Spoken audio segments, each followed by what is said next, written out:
Dios los bendiga, hermanos que nos escuchan a través de este medio. Continuamos con el estudio de la carta a los romanos. Estamos viendo, o veíamos la semana pasada, este tema de la falla de Israel. Empezamos a verlo, vimos la introducción, cómo habían ignorado quién era Dios, específicamente su justicia. Y veíamos la semana pasada cómo habían estado siempre los judíos en busca de la verdad y sin embargo pues nunca la alcanzaron, no porque no fuera alcanzable, porque Dios se las había dado a través de Moisés, sino porque impusieron o trataron de eh, anteponer su propia justicia por encima de la justicia de Dios. Y este tema se puede dividir. eh, en el versículo 1 podemos hablar acerca de la oración de Pablo por el pueblo de Israel, que es, qué es lo que hace. Si leemos el versículo 1, si me acompaña, dice la palabra: hermanos, ciertamente el anhelo de mi corazón y mi oración a Dios por Israel es para salvación. Entonces, hablamos de lo que oraba el apóstol Pablo. Vamos a hablar un poquito de esto, de lo que oraba el apóstol Pablo para o en beneficio del pueblo de Israel. Y podemos decir que Pablo vuelve a declarar en este capítulo número 10 el gran amor por los judíos, diciendo que sus oraciones, su pensamiento o su corazón estaba anhelando que fueran salvos. Y cuando dice Israel, porque dice mi oración a Dios por Israel es para salvación, cuando dice Israel, pues obviamente se refiere a la nación escogida de Dios por medio de Abraham. Esto ya lo habíamos explicado en el versículo 31 del capítulo número 9 del capítulo pasado de Romanos. Entonces, Pablo no manifestó en ningún momento eh, una, ¿cómo lo podríamos llamar? Una indiferencia ante el hecho de la elección soberana de Dios. Pablo tenía un anhelo, pues, apremiante, podríamos decirlo de esta manera, un anhelo eh, ferviente para llevar a Cristo a todos sus compatriotas, a todos sus consanguíneos. El anhelo más profundo del corazón de Pablo era que el judío se salvara y oraba fervientemente a Dios por esto, en favor de ellos, continuamente. Y la palabra que utiliza aquí, la palabra oración, es una palabra que alude a la noción de suplicar constantemente, de instar, de hacer una petición a Dios con especial persistencia. A lo mejor lo hacía de manera diaria y varias veces al día. Entonces Pablo no estaba presentando un ruego así porque sí, o sin intención, o pues si Dios me escucha bien y si no, pues no. Él estaba orando, creyendo plenamente que Dios podía salvar a todo Israel, que sin importar cuán improbable pareciera, el pueblo de Israel podía salvarse. Podía salvarse si ellos estuvieran dispuestos a depositar su confianza en Jesucristo eh, como Mesías, como Señor y como Salvador. Y aunque este llamado, eh, sabemos que el llamado de Pablo fue a los gentiles, lo podemos corroborar en Romanos capítulo 11, versículo 13, eh, no significó que haya disminuido el amor hacia su pueblo, hacia su gente. Ese deseo ferviente de que fueran salvos siempre estuvo latente en la vida del apóstol Pablo. Eh, Estaba obviamente atento y consciente, más que atento, el apóstol Pablo de la comisión que Jesús dio a los demás apóstoles antes de subir al cielo, cuando dice, me seréis testigos en Jerusalén, en toda Judea, en Samaria y hasta el último en la tierra, en Hechos 1:8. Sabía también que Jesús había declarado que la salvación viene de los judíos en Juan 4:22 y había sido proclamado que el evangelio es poder de Dios para salvación a todo aquel que cree, al judío primeramente y también al griego. En Romanos 1:16 lo vimos. Entonces, cuando Pablo empieza su ministerio, lo que Pablo hacía, ya lo hemos hablado en algunas ocasiones, eh, es que Pablo empezaba a predicarles primero a los judíos en una sinagoga o en otro lugar donde los judíos se reunían para hacer culto. Si él pudiera en cualquier lugar donde llegaba acceder a esos lugares, empezaba a predicar. Y usted puede ver ejemplos como en Hechos 9, en Hechos 13, en Hechos 14, en Hechos 16. Siempre a donde llegaba, iba y buscaba a sus compatriotas judíos.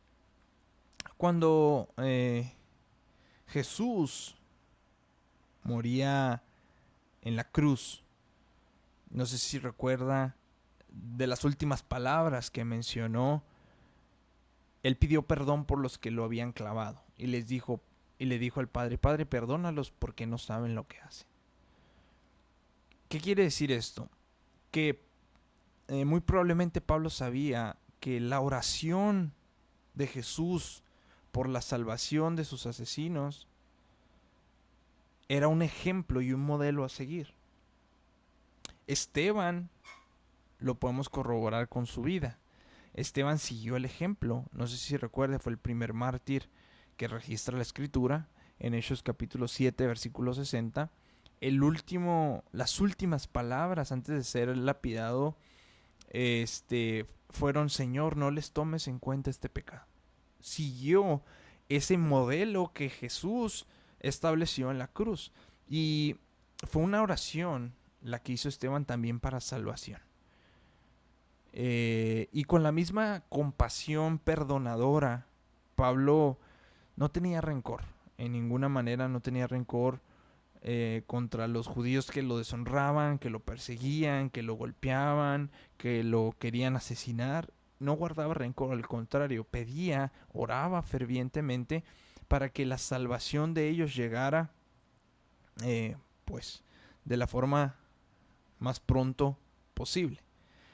Y creo que no hay apóstol que haya entendido mejor, eh, o bueno, no sé si que haya entendido mejor, sino que simplemente al escribir declaró con mayor insistencia la soberanía de Dios que Pablo. Pablo habla constantemente de la soberanía de Dios, de esta decisiones de Dios por encima de la comprensión humana, y además de por encima de la comprensión humana, porque Él es Dios como tal. Y sin embargo, Él sabía con certeza, eh, y yo creo que nunca dudó de que con perfecta, o bueno, en perfecta sincronía con el poder y la gracia soberana de Dios, la salvación de Israel no era algo imposible. Él creyó que podía pasar como tal. Entonces, Pablo nunca trató de reconciliar, en términos racionales, obviamente, no trató de reconciliar la incongruencia aparente entre la soberanía de Dios y la fe del hombre. Eh, es decir, no quería obligar a Dios a que salvara al pueblo de Israel o a sus compatriotas a creer en Jesucristo. Sin embargo, sabía que podía ser posible que ellos creyeran y depositaran su fe en Jesús como Señor y como Salvador y como Mesías. Entonces, cuando hablamos de elección, la elección de Dios específicamente, es algo complejo porque estamos hablando de la soberanía de Dios y es algo que solo Él conoce. Y no es nuestra responsabilidad como tal tratar de determinar a quién Dios ha escogido, porque es algo que, aunque lo tratemos de hacer, no vamos a saber a quién Dios escogió. Sin embargo, nuestra labor es proclamar el Evangelio de la salvación a toda persona. Eso fue la gran comisión que dejó establecida nuestro Señor Jesucristo. Y quien esté dispuesto a escucharlo y quien esté dispuesto a creer, pues siempre va a ser ganancia, ¿no? Quien no lo esté dispuesto, a lo mejor en el momento no y después sí, solo Dios sabe esa, esa parte de la salvación de las personas que incluye, como les repito, la soberanía de Dios. Eh, Nuestra responsabilidad es predicar el Evangelio, es orar fervientemente como lo oró Pablo, como lo oró Jesús, como lo oró Esteban, para que todos se arrepientan, sean perdonados, reciban a Cristo, crean en el Señor Jesús y sean salvos. Entonces, nuestra responsabilidad siempre, recuerde esto hermano, porque esta es la enseñanza, nuestra responsabilidad siempre va a ser predicar, enseñar, testificar y orar. Estas cuatro cosas: predicar, enseñar, testificar y orar. Siempre creyendo lo que dice 1 de Timoteo capítulo 2 versículo 3 y 4. Si me acompaña por favor, 1 de Timoteo capítulo 2 versículo 3 y 4.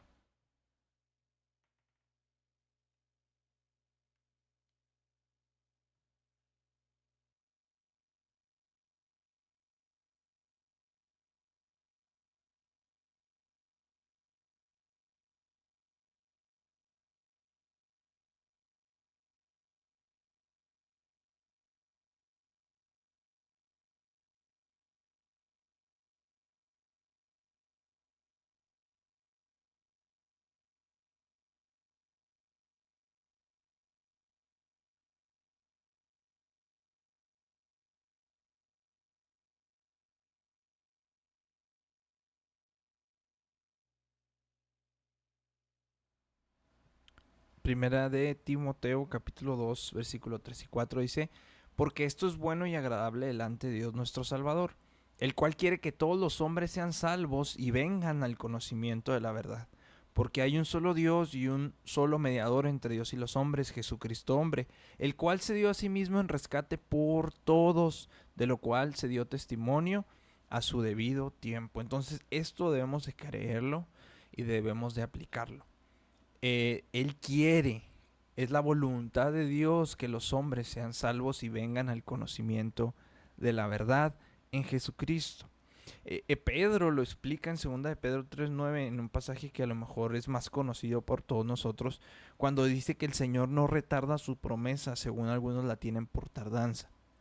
Dice, es paciente para con nosotros, porque no quiere que ninguno perezca, sino que todos procedan al arrepentimiento. Entonces, cuando hablamos de la salvación, lo que la Biblia nos enseña, aparte de la soberanía de Dios, que esto pudiera ser a lo mejor inexplicable, lo que sí es comprensible para nosotros es que nosotros debemos de entender que Jesús murió por todos. Y entonces, entendiendo esto, nuestra responsabilidad es predicarle a todos.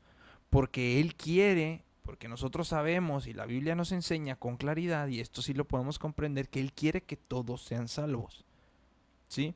Entonces, cuando uno entiende esto, uno entra en una capacidad de poder entender esto y reaccionar de la manera adecuada ante ya sea la aceptación de la gente de nuestra predicación o el rechazo de ella.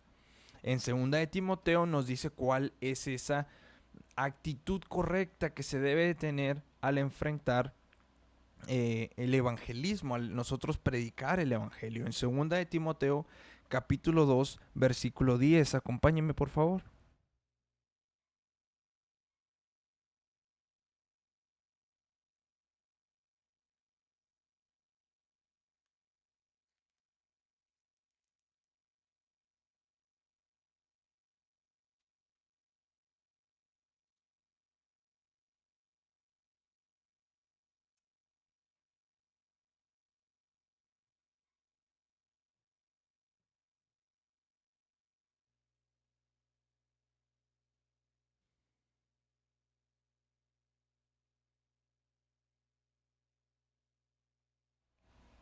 Dice la palabra de Dios: por tanto, todo lo soporto por amor de los escogidos, para que ellos también obtengan la salvación que es en Cristo Jesús con gloria eterna. Ahora, ¿quiénes son los escogidos? No lo sabemos. Y Pablo tampoco lo sabía con seguridad, y por eso dice que todo lo soportaba. Aunque lo hirieran los que no eran escogidos, él lo soportaba por aquellos que sí eran escogidos. Entonces, eh, esta es la actitud que se gana al nosotros entender y comprender en nuestra mente que Jesús, que Dios y que Jesús y que el Espíritu Santo quiere que todos se arrepientan y procedan al arrepentimiento. Entonces, nosotros como creyentes debemos orar por los incrédulos y testificarle a los incrédulos sabiendo que Dios va a salvar a quien Él ha escogido, a aquellos que depositen su confianza en Jesucristo como Señor y como Salvador. Entonces, cuando hablamos de la redención, si Dios tuviera un calendario, si tuviera un programa de redención, por así decirlo, vamos a entender que no es unidimensional. Quiere decir que no es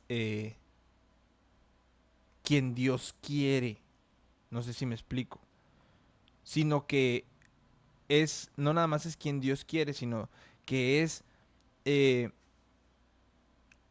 los que deciden creer en Jesús.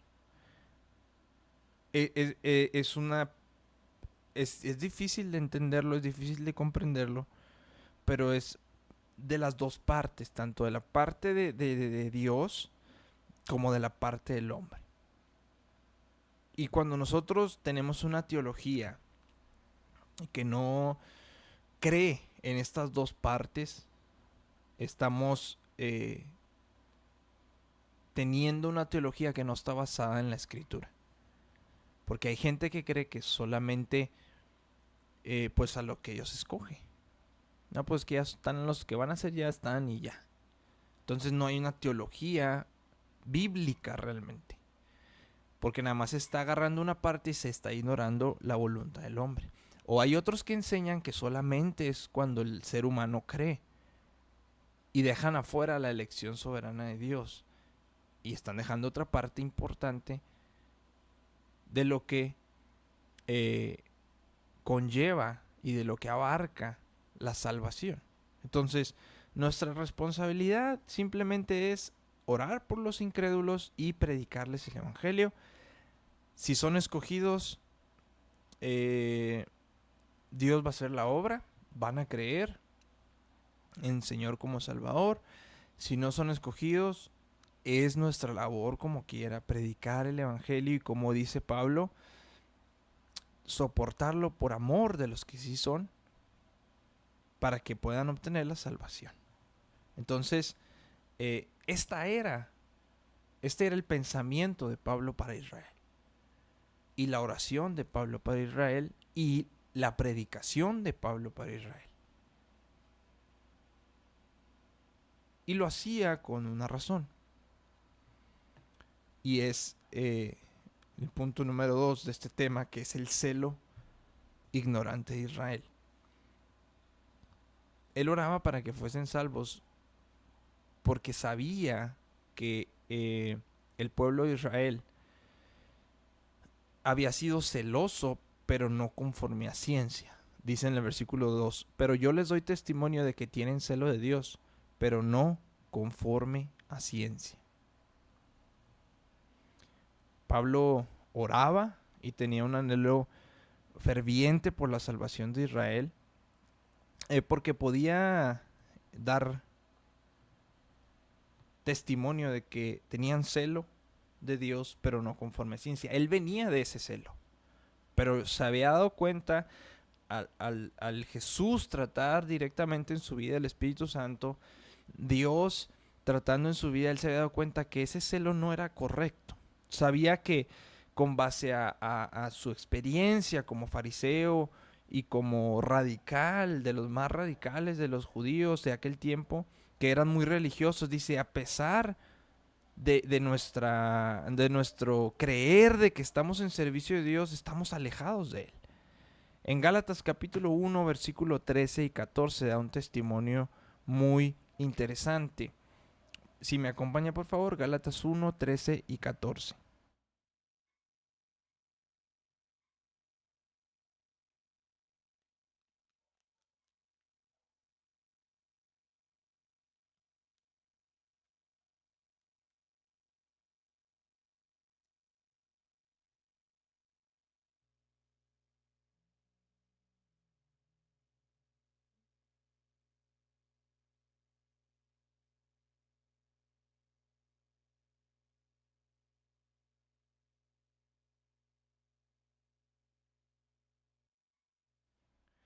Gálatas capítulo 1, versículo 13 y 14 dice, porque ya habéis oído acerca de mi conducta en otro tiempo en el judaísmo, que perseguía sobremanera a la iglesia de Dios y la asolaba. Y en el judaísmo aventajaba a muchos de mis contemporáneos en mi nación, siendo mucho más celoso de las tradiciones de mis padres. En Filipenses capítulo 3 sabemos que él da una descripción que dice, fui circuncidado al octavo día, del linaje de Israel, de la tribu de Benjamín, hebreos de hebreos, en cuanto a la ley fariseo, en cuanto a celo perseguidor de la iglesia, en cuanto a la justicia que es en la ley, soy irreprensible. Entonces, Pablo, en lo que se refiere al cumplimiento reglamentario y legalista de las demandas externas de la ley, Pablo era irreprensible. Sin embargo, como todos los demás judíos de su época, no entendía la verdad espiritual y la vida piadosa auténtica que Jesús y que el Señor demandaba. Entonces, Saulo no solamente no conocía ni seguía tampoco el camino de Dios, sino que se oponía a Jesús. Por eso Jesús cuando se topa con él en el camino a Damasco le dice, dura cosa te es dar cosas contra el aguijón. Es decir, te estás dando golpes que tú mismo te estás hiriendo. Al tratar tú de servir a Dios en esa vía, de esa forma, de esa manera, de ese modo. En Hechos capítulo 22 hay una declaración muy interesante que hace el apóstol Pablo, si me acompaña por favor. Y vamos a hablar un poquito en este punto acerca de Saulo, el religioso. Hechos capítulo 22, versículo 3.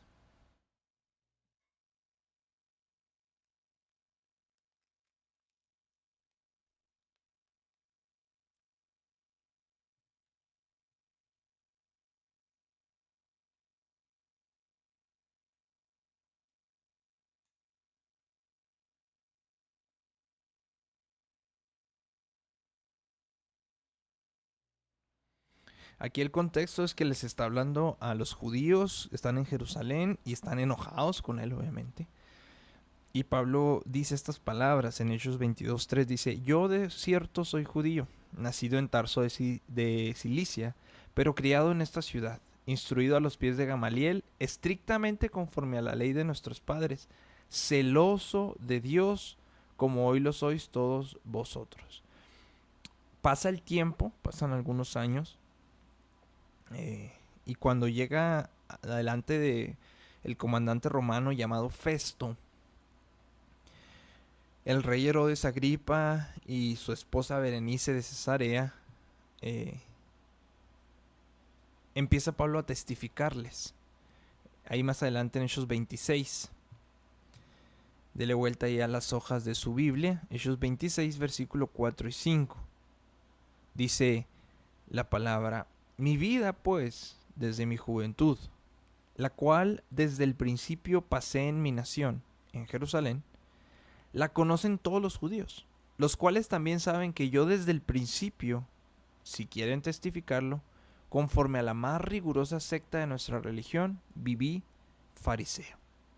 Entonces, en estos dos pasajes, según las palabras de Pablo, Pablo había sido un miembro entusiasta y celoso de la secta con mayor celo religioso, que era la secta de los fariseos. Entonces, cuando él dice que el judío tenía celo de Dios, pero no conforme a ciencia, aquí en el versículo 2 de Romanos, capítulo 10, él sabía de lo que está hablando, porque Dios lo había sacado de ahí. Entonces, él estaba diciendo que los judíos tienen en cierta forma un grado de conocimiento, un grado de entendimiento, una conciencia meramente intelectual en cuanto a los requisitos externos de la ley de Dios. Es decir, se sabían la ley de Dios, se sabían la letra, se sabían los conceptos. El problema era que no había un discernimiento espiritual, que en otras palabras él lo llama ciencia, pero no conforme a ciencia. ¿Por qué? Porque la ciencia de la que habla el apóstol Pablo procede únicamente de una relación con Dios basada en la salvación personal. Es muy diferente tener los conceptos del cristianismo a vivir los conceptos del cristianismo. Para yo tener los conceptos del cristianismo, pues basta leer la Biblia una y otra vez y otra vez y otra vez y estudiar libros y ver comentarios y ver aquí y ver allá. Pero para yo vivir esos conceptos, entonces necesito una relación personal con el Espíritu Santo, necesito una relación personal con Cristo. Entonces los judíos tenían el conocimiento superficial que termina ese conocimiento en orgullo y en arrogancia, que es muy terrible porque no deja entonces llegar al verdadero significado de lo que la palabra de Dios quiere para nosotros.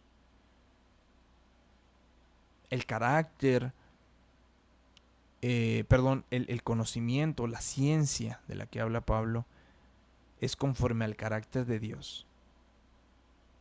Y cuando viene de Dios, produce humildad y santidad en la vida de las personas.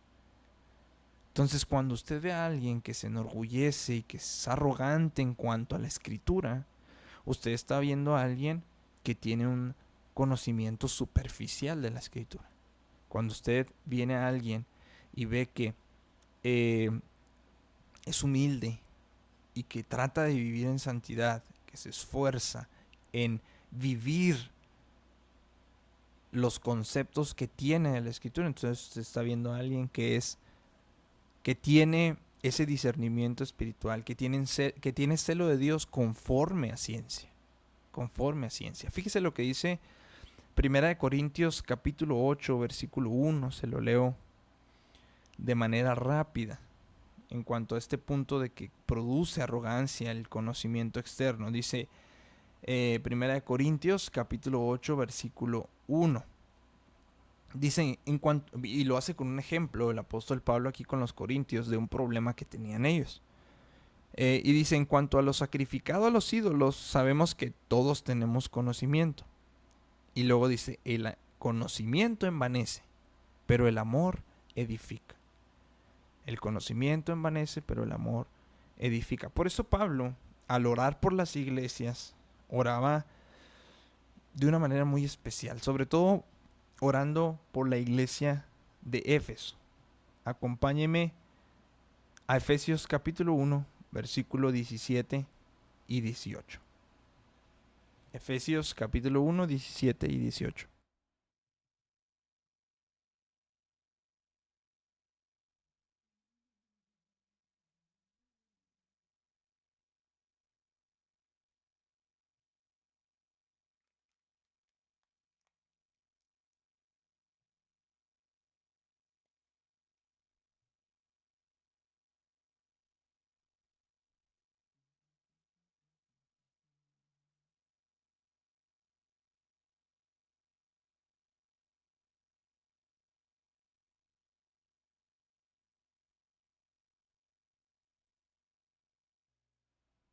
Fíjese cómo oraba el apóstol Pablo por la iglesia de Éfeso. Dice, que el Dios de nuestro Señor Jesucristo, versículo 17, el Padre de gloria, os dé espíritu de revelación en el conocimiento de Él. Aquí la palabra conocimiento es la misma palabra que utiliza Pablo en Romanos 10:2, que dice ciencia. Entonces es que el Dios de nuestro Señor Jesucristo, el Padre de gloria, os dé espíritu de sabiduría y de revelación en la ciencia o en el discernimiento espiritual de Él, alumbrando los ojos de vuestro entendimiento, para que sepáis cuál es la esperanza a que Él os ha llamado y cuáles las riquezas de la gloria de su herencia en los santos. Entonces, ¿qué está diciendo?